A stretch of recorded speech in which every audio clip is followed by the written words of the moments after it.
Hi friends, and welcome to another Dealmaker Diary stock of the week. You're going to like, I say this every time, you're going to like this one. I got really excited about this one because it's got one metric so good, I've not seen it before, this high, let's put it that way. So the company's Badger Meter, and I'll admit to you, it's not one I've come across before, even though it is a $7.34 billion company. Okay, but the numbers speak for themselves. I'll come to those numbers in a second. Smart water solutions. They say the next war is going to be about water. Providing advanced technologies for flow measurement, water quality monitoring, and control systems. You can imagine, okay, that's important. They've got the whole global thing going on as well. Growth numbers, good. Profit growth, 22%. Revenue growth, phenomenal. Profits are growing quicker than revenues, suggests profit margins are increasing, the ability to have pricing power, which is always good. 32-year streak of dividend increases. How did that miss the radar? How come that was in stealth mode all this time? Okay, so let's look at the numbers. Before we do, like I really enjoy this bit, every week we do this. We look at what's happening in the world of AI for that company. I think it's an opportunity for us to learn and also to make sure and double check, hey, are they keeping up with what is actually changing the world? So AI-driven smart water management. Badger Meter leverages AI-powered analytics. Well, I'd expect them to use analytics, AI and analytics.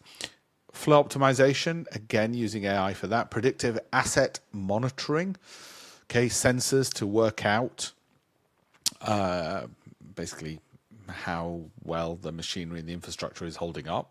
Yeah, I'd expect them to use AI for that. Water quality monitoring, of course. I mean, I'd expect it only after I've read about it and think, oh yeah, that makes sense.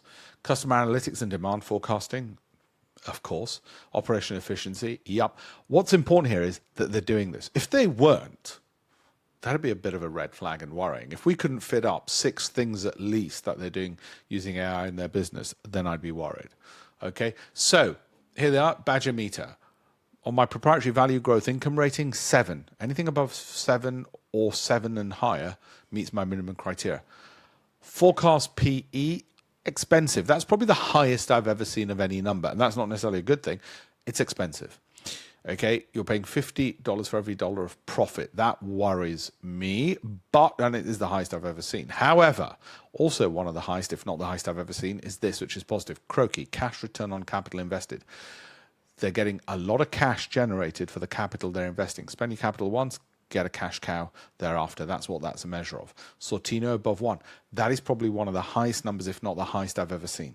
What that means is massive returns, low volatility to the downside. And you can see volatility overall is only 10%. That might be one of the lowest volatilities I've ever seen in a stock. Okay, so a lot of, wow, okay, it's impressive. Okay, that's why we have to use data and not narratives. The thing that I will say, I don't want to rain on your parade, but what I will say is that momentum and average prices just keeps going up and up and up. Usually it would dip off. But it's not happening. I mean, it had that dive, which was a great opportunity to buy, but that's all hindsight now. It looks like a V-shaped recovery, and that's the obvious place and direction I've got to say it's going to go in. Okay, and it's one of those where if it falls, buy on the dip, because that's just works as a strategy. You might have to elongate your time frame. You might have to buy on the dip and hold through it. Okay. Yes, on a discount cash flow, overvalued. I apologize. You can't have everything in life. Hope you like it overall, though. Thank you very much.